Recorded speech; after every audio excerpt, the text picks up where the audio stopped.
Hi friends, welcome back to Rani's kitchen. నేను మీ రాణి. Friends, ఈరోజు recipe వచ్చేసి స్వీట్ రెసిపీ అండి. చిన్నపిల్లలు స్వీట్ తినాలి అని అనిపించి అడిగితే అప్పటికప్పుడే చేసి పెట్టొచ్చు.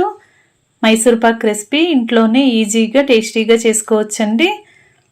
నేను చూపించిన కొలతలతో ఒక్కసారి చేసి చూడండి, మీకు కూడా ఈ రెసిపీ అనేది బాగా వస్తుంది. అంతేకాకుండా టేస్ట్ అనేది కూడా చాలా చాలా బాగుంటుంది.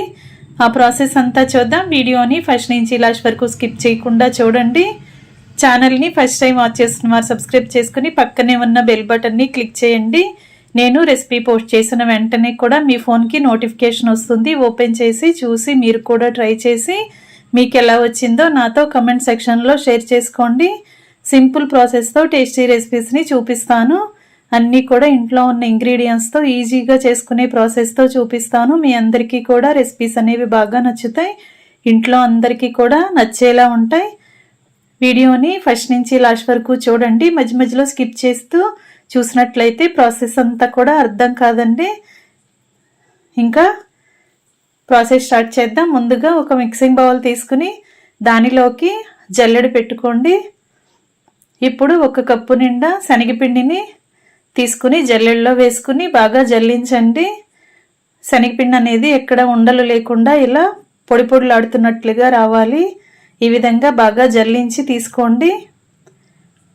మనం శనగపిండిని కప్పుతో కానీ ఏదైనా గ్లాస్తో కానీ ఏదో ఒక దానితో కొలిచి తీసుకోండి. మిగిలిన ఇంగ్రీడియంట్స్ కూడా అదే కప్పుతో కొలిచి తీసుకోవాలి. పిండంతా కూడా బాగా జల్లించి పెట్టుకున్నాం కదా. ఇప్పుడు మనం ఏ కప్పుతో శనగపిండి తీసుకున్నామో అదే కప్పుతో 1 కప్పు నిండా కుకింగ్ ఆయిల్ తీసుకోండి. ఫ్లేవర్లెస్ ఆయిల్ తీసుకోండి. రిఫైన్డ్ ఆయిల్ అయితే రెసిపీకి టేస్ట్ అనేది చాలా చాలా బాగుంటుంది. ఇలా 1 కప్పు నిండుగా ఆయిల్ తీసుకుని పిండిలో వేసుకోండి. పిండి అంతా కూడా ఆయిల్లో కలిసేంత వరకు బాగా కలపండి. పిండి అనేది ఎక్కడ కూడా ఉండలు కట్టకుండా ఆయిల్లో బాగా కలిసిపోవాలండి. గరిటెతో కానీ లేదంటే విస్కర్తో కానీ బాగా కలపండి. పిండి ముద్దలు అనేవి ఎక్కడ కూడా ఉండకూడదు. ఇలా బాగా కలపండి. స్వీట్ తినాలి అని అనిపిస్తే చక్కగా సింపుల్గా టేస్టీగా 10 నిమిషాల్లో ఇంట్లోనే ఈజీగా చేసుకోవచ్చండి. వీడియోని ఫస్ట్ నుంచి లాస్ట్ వరకు చూడండి. మధ్య మధ్యలో స్కిప్ చేయకుండా చూడండి. అప్పుడే ప్రాసెస్ అనేది మీకు అర్థమవుతుంది. పిండంతా కూడా ఉండలు లేకుండా బాగా కలుపుకున్నాం కదా. మనం ఏ కప్పుతో అయితే శనగపిండిని ఆయిల్ని కొలిచి తీసుకున్నామో అదే కప్పుతో 1 అరకప్పు వరకు కరిగించిన నెయ్యిని తీసుకుని వేసుకోండి.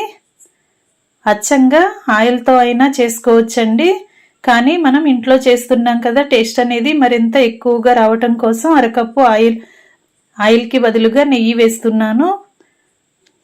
ఈ నెయ్యి అనేది పిండిలో బాగా కలిసేంత వరకు గరిటెతో కలపండి. మైసూర్ పాక్ మరింత టేస్టీగా ఉండటం కోసం నెయ్యిని యాడ్ చేశానండి. నెయ్యి ప్లేస్లో మీరు ఇంకొక అరకప్పు అయినా ఆయిల్ని కూడా తీసుకోవచ్చు.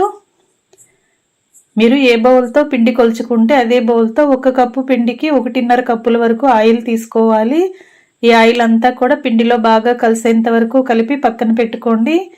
ఇప్పుడు స్వీట్ రెడీ అయిన తర్వాత మనం డిష్ అవుట్ చేసుకోవడానికి ఏదైనా బాక్స్ కానీ ఏదైనా కుకింగ్ కేక్ ట్రే ఉంటుంది కదండి, కుకింగ్ చేసుకునే కేకు టిన్స్ ఉంటాయి కదా, వాటిని కానీ యూజ్ చేసుకోవచ్చు. లేదంటే ఇలా గాజు బౌల్ అయినా కూడా తీసుకోవచ్చు. దాని లోపల అంతా కూడా నేను చూపించిన విధంగా బ్రష్తో కానీ చేత్తో కానీ నెయ్యిని అప్లై చేసుకోండి. లోపల నుండి అంచుల వరకు కూడా 4 వైపులకి కూడా అంటుకునేలా నెయ్యిని అప్లై చేసుకుని ఈ బౌల్ని పక్కన పెట్టుకోండి. ఇంట్లో ఉన్న బాక్సులు ఏవైనా వాడుకోవచ్చు, లేదంటే కేక్ మౌల్డ్స్ కానీ వాడుకోవచ్చండి. ఈ విధంగా నెయ్యిని అప్లై చేసి పక్కన పెట్టుకున్నాం కదా. ఇప్పుడు పిండి కూడా రెడీ అయ్యింది.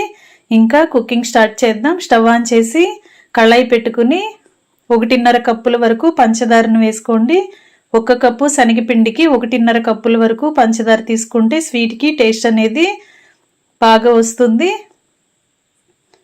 పంచదారలోకి 1/4 కప్పు వరకు వాటర్ని తీసుకుని వాటర్ అన్నీ కూడా పంచదారలో తీసుకుని వేసుకుని పంచదార అంతా కూడా వాటర్లో కలిసేంత వరకు ఫ్లేమ్ని మీడియంలో పెట్టి బాగా ఉడికించండి. ఇలా గరిటెతో కలుపుకుంటూ ఉడికించండి. ఈ విధంగా బాగా గరిటెతో కలుపుతూ మధ్య మధ్యలో పాకాన్ని చెక్ చేసుకోండి. పాకం అనేది మనం వేళ్లతో టచ్ చేసి చూసినట్లయితే జిగురులాగా గమ్మీలాగా అనిపించాలండి. మనకి వేళ్ల మధ్యలో అంటించుకుని చూసినట్లయితే సాగుతున్నట్లుగా తీగలాగా రావాలి. మరీ ఎక్కువగా ముదురు పాకం రాకూడదు, అలాగని మరీ లేత పాకం కూడా రాకూడదండి. నేను చూపించిన విధంగా రావాలి. పాకం అనేది కరెక్ట్గా రాలేదు అంటే తీగలాగా రాదు, అప్పుడు ఇంకొంచెం సేపు ఉడికించాలి. ఇలా ఎప్పటికప్పుడు చెక్ చేసుకుంటూ ఉన్నట్లయితే పాకం అనేది కరెక్ట్గా మనకి తెలుస్తుందండి. ఈ విధంగా మనం వేళ్లతో అంటించి చూసుకున్నట్లయితే తీగలాగా వచ్చింది కదా, జిగురుగా వచ్చింది. ఈ టైంలో మనం వెంటనే కలిపి పెట్టుకున్న శనగపిండి అంతా కూడా పాకంలో వేసుకుని గరిటెతో వెంటనే బాగా కలుపుకుంటూ ఉడికించాలి. ఫ్లేమ్ మొత్తం తగ్గించండి, లో ఫ్లేమ్లోనే ఈ ప్రాసెస్ అనేది చేసుకోవాలి. పిండంతా కూడా పాకంలో ఇలా గరిటెతో బాగా కలపండి. శనగపిండి అంతా కూడా షుగర్ సిరప్ని బాగా పీల్చుకుని స్వీట్ అనేది చిక్కగా ముద్దలాగా ఉడుకుతుంది. అంతవరకు కూడా ఉడికించండి. ఆపకుండా కలుపుతూ ఉడికించండి, లేదంటే అడుగున అంటుకుపోతూ ఉంటుంది. స్వీట్కి కలర్ అనేది మారిపోయి స్వీట్ టేస్ట్ అనేది అంత బాగా రాదండి. గరిటెతో కలుపుకుంటూ ఉడికించాలి. ఇలా ప్యాన్కి అంటుకోకుండా ఈజీగా సపరేట్ అవుతుంది కదా, ఈ విధంగా బాగా ఉడికేంత వరకు ఉడికించండి. ఈ విధంగా ఉడికిన తర్వాత మనకి శనగపిండి అనేది ముద్దలాగా రాకుండా గుల్లగా అనిపిస్తుందండి. మనకి పాకం అనేది స్వీట్ ఉడికిందో లేదో ఈజీగా తెలిసిపోతుంది. ఇలా శనగపిండి అంతా కూడా గుల్లగా అనిపిస్తుంది. ఇలా వచ్చినప్పుడు వెంటనే స్టవ్ ఆఫ్ చేసుకుని 2 నిమిషాల పాటు బాగా కలిపి వెంటనే దీని నుండి నెయ్యి అప్లై చేసుకున్న బాక్స్లోకి వేసుకోవాలి. స్వీట్ అంతా కూడా ఇలా బాక్స్లోకి వేసుకున్నాం కదా, ఇప్పుడు గరిటెతో బాగా ఒత్తినట్లయితే గిన్నెలోకి సెట్ అవుతుందండి. ఈ విధంగా వెంటనే చేసుకోవాలి ఈ ప్రాసెస్ అనేది, లేదంటే స్వీట్ అనేది పొడి పొడిలాడుతున్నట్లుగా వచ్చేస్తుంది. మైసూర్ పాక్ అనేది అంత కరెక్ట్గా రాదు. ఈ విధంగా వేడి మీద ఉన్నప్పుడే మనం కరెక్ట్గా గిన్నెలోకి సెట్ చేసుకుని దీనిని 1 నుండి 2 గంటల వరకు అలా పక్కన పెట్టేసుకోండి. బాగా చల్లారుతుంది. బాగా చల్లారిన తర్వాత ఇలా నేను చూపించిన విధంగా చాకుతో మనకి కావలసిన సైజులో మైసూర్ పాక్ ముక్కల్ని కట్ చేసుకోవటమే. ఈ విధంగా మీకు కావలసిన సైజులో కట్ చేసుకోండి. బాగా చల్లారేంత వరకు గిన్నెను కదపకుండా పక్కన పెట్టినట్లయితే బాగా చల్లారుతుంది, ఆరుతుంది. పిండంతా కూడా కరెక్ట్గా సెట్ అవుతుందండి. చల్లారటం కోసం ఏదైనా ఫ్యాన్ కింద కానీ లేదంటే ఫ్రిడ్జ్లో కానీ అస్సలు పెట్టకూడదు. స్వీట్కి టేస్ట్ అనేది అంత కరెక్ట్గా రాదు. మనం రూమ్ టెంపరేచర్లోనే గిన్నెను అలా వదిలేసినట్లయితే బాగా చల్లారుతుంది. చల్లారిన తర్వాత ఇలా పీసెస్ని విడివిడిగా తీసుకోవటమే. సింపుల్గా టేస్టీగా 1 కప్పు శనగపిండితో 1 కప్పు ఆయిల్తో మనం మైసూర్ పాక్ చేసుకున్నాం కదా. రెసిపీని మీరు కూడా తప్పకుండా ట్రై చేయండి. మీ పిల్లలకి స్వీట్ అనేది కావాలి అని అడిగితే అప్పటికప్పుడు చేసి పెట్టండి. ఈ ప్రాసెస్తో చేసి చూడండి, మీకు కూడా ఈ రెసిపీ బాగా నచ్చుతుంది. ఇంకా మైసూర్ పాక్ని సర్వింగ్ ప్లేట్లోకి తీసుకుని ఫ్యామిలీకి సర్వ్ చేసుకోవటమే.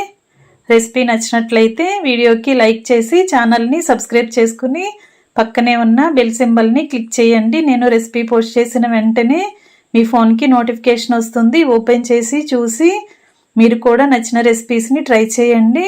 రెసిపీ పోస్ట్ చేసిన వెంటనే కూడా ఓపెన్ చేసి చూడండి.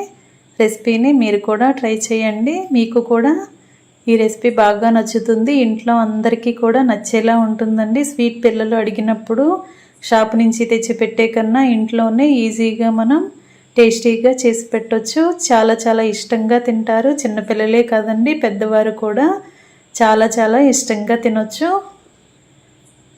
సింపుల్గా అయిపోయింది కదా. వీడియో నచ్చితే లైక్ చేయండి. Thanks for watching. నేను మీ రాణి.